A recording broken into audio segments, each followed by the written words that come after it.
Bismillahirrahmanirrahim. Hey everyone, today we are going to discuss about Braden scale. So, Braden scale simply एक assessment tool है जिसकी मदद से हम प्रेशर अल्सर यानी कि बेड सोर होने के रिस्क को आइडेंटिफाई करते हैं पेशेंट में। ठीक है, तो इसकी डेफिनेशन यहाँ पर दी गई हुई है। The Brydon scale is a tool used in health care system. ठीक है, ब्रेडन स्केल एक टूल है जो कि हम हेल्थ केयर सिस्टम में यूज़ करते हैं तो असेस क्या असेस करने के लिए risk of developing pressure ulcer होने के रिस्क को हम आइडेंटिफाई करते हैं बाय यूजिंग ब्रेडन स्केल। बात समझ आ रही है कि ब्रेडन स्केल क्यों डिस्कवर हुआ था, इसका क्या मकसद था। सिंपली इसका मकसद ये था कि हम आइडेंटिफाई कर सकें कि पेशेंट में प्रेशर अल्सर होने के कितने चांसेस हैं। अब ये स्केल किसने डिस्कवर किया था? Braden scale was developed by Barbara Braden and Nancy Bergstrom. अब इन दोनों ने ये स्केल को डेवलप किया था। ठीक है, अब इस स्केल में हम यहाँ पर लिखा हुआ है कि इट वाज इंट्रोड्यूस इन 1985 में ये डिस्कवर हुआ था। ठीक है, क्या असेस करने के लिए risk of developing pressure ulcer in health care setting. ठीक है, अब इसमें हम कैसे असेस करेंगे प्रेशर अल्सर के रिस्क को। इसमें मज़ीद 6 कंपोनेंट्स होते हैं। There are sensory perception, moisture, activity, mobility, nutrition and last one is friction and shear. अब हम इन सब को नंबरिंग देते हैं एज अ 1, 2, 3 एंड 4। अब सबको हम 4 नंबर देते हैं, 4 नंबर का स्कोर देते हैं, बट जो लास्ट वाला फ्रिक्शन एंड शियर है उसको हम 1, 2 एंड 3 ओनली 3 स्कोर देते हैं। ठीक है, तो ये बात आपको याद रखनी है एग्जाम पॉइंट ऑफ व्यू या फिर MCQs के लिए। ठीक है, अब इन सब में जो नंबर 1 स्कोर दिया गया है, इन सब को अगर हम ऐड करेंगे तो ये क्या हो गया, 6 हो गया। ठीक है, तो ये 6 है वो क्या होगा, मिनिमम स्कोर होगा ब्रेडन स्केल का।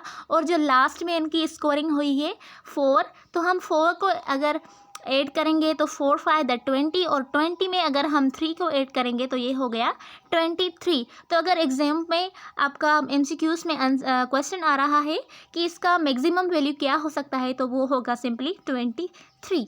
ठीक है, तो मज़ीद मैंने इसको डायग्राम यहाँ पर कैलकुलेट करके लिखा हुआ है। सो 6 वन द 6।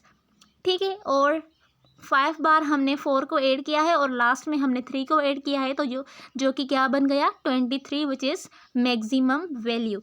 अब यहाँ पर जो है वो बात उल्टी है। वो कैसे? वो ऐसे कि अगर आपका ब्रेडन स्केल में कम यानी मिनिमम स्कोर आ रहा है तो वो बंदा बहुत हाई रिस्क पर होगा प्रेशर अल्सर होने के लिए। अगर आपका आंसर मैक्सिमम आ रहा है या फिर बहुत ज़्यादा आ रहा है तो उसमें क्या होगा, वो बंदा लो लेवल पर होगा या फिर उसको बहुत कम रिस्क होगा प्रेशर अल्सर होने के लिए। ठीक है, तो ये बात आपने याद करनी है। अब हम देखेंगे कि हम इनको स्कोर कैसे देंगे। तो स्कोर देने के लिए हमने जो कंपोनेंट्स पढ़े थे, there are 6 components. So number 1 is sensory perception.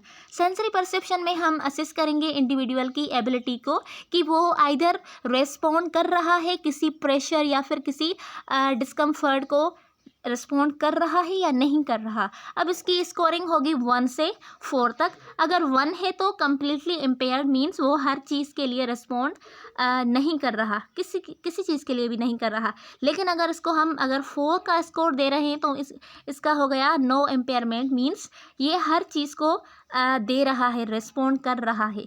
ठीक है, तो बात आपको समझ आ रही है। जो 1 पर है वो कम्प्लीटली इम्पेयर्ड, किसी भी चीज़ का रिस्पॉन्ड नहीं कर रहा। ठीक है, तो इसको क्या हो गया, प्रेशर अल्सर के होने के बहुत ज़्यादा चांसेस हो गए। अब ये आ गया हमारा मेन स्कोरिंग का।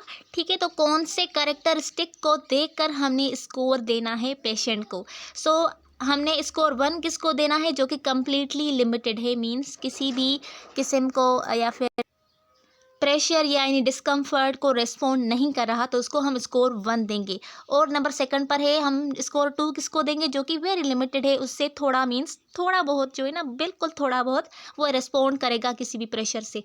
एंड नंबर 3 स्कोर जो हम वो किसको देंगे, slightly limited, means very limited से थोड़ा ज़्यादा रिस्पॉन्ड कर रहा है। एंड नंबर 4 जो हम स्कोर देंगे वो नो इम्पेयरमेंट, मीन्स वो हर चीज़ के लिए रिस्पॉन्ड कर रहा है। ठीक है, नो रिस्क पर। आगे चलते हैं। Number 2 is moisture. अब मॉइस्चर में हमने एग्जामाइन करना है कि पेशेंट की स्किन जो है वो कितनी डिग्री तक एक्सपोज्ड है मॉइस्चर के साथ, which can contribute to skin breakdown. अगर स्किन जो है वो बहुत ज़्यादा देर तक, ठीक है, बहुत ज़्यादा मॉइस्चर है स्किन को, तो वहाँ पर क्या हो सकता है, स्किन की ब्रेकडाउन होगी। अब स्किन की ब्रेकडाउन होगी तो उसका क्या हो गया, मतलब it means it is developing pressure ulcer. ठीक है, तो अब मॉइस्चर का हम स्कोर कैसे देंगे, इसको भी सिंपली हम 1 से लेकर 4 तक स्कोर देंगे। 1 अगर हम स्कोर दे रहे हैं तो वो कॉन्स्टेंटली मॉइस्ट मीन्स हर वक्त वो स्किन का पार्ट जो है वो मॉइस्ट रहेगा, और जो नंबर 4 है वो क्या है, रेयरली मॉइस्ट मीन्स कभी कभी मॉइस्ट हो रहा है। ठीक है, तो इसकी स्कोरिंग में हम देख लें कि स्कोर 1 हम किसको देंगे, जो कि कॉन्स्टेंटली मॉइस्ट है। स्कोर 2 हम किसको देंगे, जो कि वेरी मॉइस्ट है। एंड स्कोर 3 किसको देंगे हम, जो कि ओकेशनली मॉइस्ट रहती है स्किन का पार्ट। और नंबर 4 पर है वो स्कोर हम किसको देंगे, जो कि रेयरली मॉइस्ट हैं। ठीक है, तो बात समझ आ रही है कि कैसे आपने स्कोरिंग करनी है। देन है activity. So activity considers the individual physical activity level. अब एक्टिविटी में हम क्या कंसीडर करेंगे कि इंडिविजुअल की फिजिकल एक्टिविटी लेवल कितनी है, with less activity indicating a higher risk. अगर एक बंदा बहुत कम लेस या फिर लेस एक्टिविटी शो कर रहा है तो वो भी हायर रिस्क पर होता है प्रेशर अल्सर के लिए। इसकी स्कोरिंग भी हम 1 से लेकर 4 तक करेंगे। जो स्कोर 1 होगा वो बेड फास्ट यानी कि हर वक्त बेड पर रहेगा, और जो स्कोर 4 होगा वो वॉक्स फ्रीक्वेंटली मीन्स जैसे आम बंदा वॉक करता है वैसे ही वॉक करेगा। ठीक है, अब इसकी स्कोरिंग देख लें कि किस हिसाब से हम इसको स्कोर करेंगे। स्कोर 1 हम उसको देंगे जो कि कन्फाइंड टू बेड, हर वक्त बेड पर पड़ा रहा है। और स्कोर 2 हम किसको देंगे, कन्फाइंड टू चेयर, जो कि बेड पर भी होता है फिर चेयर पर भी बैठता है। ठीक है, स्कोर 3 हम उसको देंगे जो कि वॉक ओकेशनली कभी कभी वो वॉक कर रहा है। और स्कोर 4 हम उसको देंगे जो कि फ्रीक्वेंटली वॉक कर रहा है। ठीक है, तो ये एक्टिविटी भी हो गई। अब हम देखेंगे मोबिलिटी। अब इसकी थोड़ी नंबरिंग की थोड़ी चेंजेस हो गई है, आप टेंशन नहीं लेना। तो मोबिलिटी में हम क्या असेस करेंगे, पर्सन की एबिलिटी को असेस करेंगे कि वो अपनी बॉडी की पोजीशन चेंज कर रहा है या फिर अपनी बॉडी को कंट्रोल कर रहा है या नहीं कर रहा। अब ये भी बहुत ज़्यादा इम्पेक्ट करती हैं प्रेशर डिस्ट्रीब्यूशन में। ठीक है, तो इसको भी हम स्कोर सिंपली 1 से लेकर 4 तक देंगे। अब जो स्कोर 1 है वो कम्प्लीटली इमोबाइल मीन्स वो किसी भी किस्म की मोबिलिटी शो नहीं कर रहा, लेकिन जो 4 स्कोर है वो फुल रेंज ऑफ एक्टिविटी हर किस्म की मोबिलिटी शो कर रहा है, तो उसको हम स्कोर 4 देंगे। अब इसकी स्कोरिंग देखिए हम। So score 1 is completely immobile. Score 2 हम उसको देंगे जो कि वेरी लिमिटेड मोबिलिटी शो करे। स्कोर 3 हम उसको देंगे जो कि स्लाइटली लिमिटेड शो करे मोबिलिटी। एंड स्कोर 4 जिसमें नो लिमिटेशन, हर किस्म की मोबिलिटी शो करता है पेशेंट या फिर वो क्लाइंट।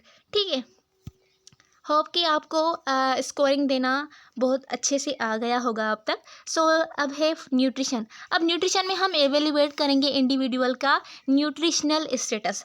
अगर उसका पुअर न्यूट्रिशन होगा तो वो भी अफेक्ट करेगा उसकी टिश्यू इंटीग्रिटी को और उसके रिपेयर को। ठीक है, अब ये बात तो आपको अच्छे से पता है कि अगर एक बंदे की न्यूट्रिशन जो स्टेटस है, न्यूट्रिशनल स्टेटस है वो पुअर है, तो उसकी वजह से क्या होगा, अगर वो प्रोटीन कम मिकदार में ले रहा है या फिर फैट्स या फिर ऐसे विटामिन जो कि बॉडी की ग्रोथ के लिए बहुत ज़्यादा इम्पोर्टेंट होती है, वो अगर वो कम मिकदार में ले रहा है तो उससे क्या होगा, उसकी टिश्यू रिपेयर या फिर उसकी इंटीग्रिटी को बहुत अफेक्ट करेगा। अगर टिश्यू रिपेयर नहीं होगा तो क्या होगा, ये सिंपली प्रेशर अल्सर हो गया। प्रेशर अल्सर की मतलब उसका मतलब क्या है, टिश्यू एक लेजन बन जाता है जो कि हील नहीं होता। ठीक है, हील नहीं होगा तो वो आगे बढ़ता जाएगा, तो उसको हम सिंपली क्या बोलते हैं, प्रेशर अल्सर बोलते हैं। ठीक है, अब न्यूट्रिशन को भी हम 1 से 4 तक स्कोरिंग करते हैं। 1 पर जो होता है वो वेरी पुअर, ऐसा समझो कि कुछ नहीं खाता, और 4 पर जो कि सही से खाता पीता है। ठीक है, अब 1 पर ऐसा भी हो सकता है या तो उस बंदे को फाइनेंशियली जो है ना वो इतना सपोर्ट नहीं है कि वो हर किस्म का फूड इनटेक करे, और इसके दूसरे भी काजेस हो सकते हैं such as anorexia, loss of appetite जिसको हम बोलते हैं, उसको भूख नहीं लगती। ठीक है, तो इस वजह से इस तरीके से हम उनको स्कोर देंगे। तो फिर से न्यूट्रिशन का भी ये स्कोरिंग टेबल है। 1 हम उसको देंगे वेरी पुअर को, और 2 हम प्रोबेबली इनएडिक्वेट, एंड 3 स्कोर देंगे हम एडिक्वेट को, एंड द 4 स्कोर हम देंगे एक्सीलेंट, जो कि बहुत सही से खाता पीता है। अब यहाँ पर मैं आपको एक दूसरा मिसाल दूँ। न्यूट्रिशन में जो नंबर 4 हम स्कोर देते हैं, फॉर एग्जांपल वो बंदा पूरी रोटी खा लेता है, ठीक है। अब जो 3 स्कोर वाला है वो उस पूरी रोटी का हाफ खाता है, और 2 वाला उस हाफ का भी हाफ खाता है, और जो नंबर 1 पर है वो आप ऐसा समझ लें कि उससे सिर्फ 1 बाइट लेता है, ठीक है। तो इस हिसाब से आप उससे पूछ कर उसको स्कोरिंग दे सकते हैं। अब लास्ट में आता है fraction and share. So fraction and share में हम क्या कंसिडर करेंगे, वो फोर्सेस जो कि काज कर सकते हैं स्किन एब्रेशन और डिस्प्लेसमेंट ऑफ टिश्यू लेयर। अब एब्रेशन का क्या मतलब होता है, टिश्यू की ब्रेकडाउन हो जाना, ठीक है। तो उन फोर्सेस को हम डिस्कस करेंगे। तो ये भी बहुत ज़्यादा कंट्रीब्यूट करते हैं प्रेशर अल्सर डेवलप करने के लिए, ठीक है। सो फ्रैक्शन एंड शेयर में हम स्कोर देंगे 1 से 3 तक। सो 1 पर जो स्कोर होगा वो उसमें प्रॉब्लम होगा, और जो 3 है उस पर no apparent problem is present, ठीक है। तो इसकी स्कोरिंग भी आप देख लें, 1 पर इज़ प्रॉब्लम, 2 पर potential problem, and 3 means no apparent problem, किसी भी किस्म का कोई प्रॉब्लम नहीं है, ठीक है। तो ये सब की स्कोरिंग हो गई। अब इन सबको हम कैसे कलेक्ट करेंगे, इनकी डाटा कैसे कलेक्ट करेंगे। अब ये जो सारे कंपोनेंट्स हमने स्टडी किए, हम इन सबको 4 स्कोर दे रहे थे, और लास्ट वाले को हमने 3 स्कोर दिया था, ठीक है। तो इन सब में से हम पता लगाएंगे कि पेशेंट की कौन सी कंडीशन है। अगर जिस भी कंडीशन से पेशेंट होगा तो हम उस नंबर को टिक करेंगे। फॉर एग्जांपल हमने नंबर 1 वाले से भी 4 को टिक किया है, नंबर 2 वाले से 3 को टिक किया है, एंड नंबर सबको हमने 3 से टिक किया है, और एक को हमने 4 से टिक किया है, ठीक है। तो हम अब इन सबको आप ऐड करें। सो 5 3 द 15, एंड 15 में अगर हम 4 को ऐड करें तो ये क्या हो गया, 19 हो गया, ठीक है। तो ये हमने कौन से नंबर्स को सेलेक्ट किया है जिसमें बहुत कम रिस्क होता है प्रेशर अल्सर होने का, ठीक है। तो इन सबको हमने कलेक्ट किया है, तो इनका आंसर आ गया 19। सो ये जो 19 है, अगर इस पर बंदा आए तो वो नो रिस्क पर है, इससे या फिर इससे बहुत ज़्यादा नंबर आए, सबके आप 4 लें तो क्या हो गया, जो आंसर होगा वो इंक्रीज़ आएगा, तो वो बंदा नो रिस्क पर होगा। अगर आपका आंसर आता है 15 से 18 तक, ठीक है, तो इसमें क्या होगा, माइल्ड रिस्क होगा प्रेशर अल्सर के लिए। अगर 13 से 14 तक आपका स्कोर आ रहा है तो ये मॉडरेट रिस्क होगा। अगर आपका आंसर 10 to 12 आ रहा है तो ये सीवियर रिस्क होगा। अगर आपका स्कोर 9 या 9 से लेस आ रहा है तो it means the patient is very severe risk for developing pressure ulcer, ठीक है। तो अब आपको बात समझ आ रही है। अब ये जो वैल्यूज़ है आपने याद रखने हैं, क्योंकि ये बहुत ज़्यादा इंपॉर्टेंट होते हैं एग्जाम पॉइंट ऑफ व्यू के लिए। सो आई थिंक आपको लेक्चर बहुत अच्छे से क्लियर हो गया, ब्रेडिन स्केल भी आपको क्लियर हो गई। आज से आप अच्छे से स्कोरिंग कर सकते हैं ब्रेडिन स्केल में। सो अगर वीडियो पसंद आई तो वीडियो को लाइक और सब्सक्राइब करना ना भूलिएगा। मिलते हैं अगले वीडियो में, तब तक के लिए अल्लाह हाफिज़।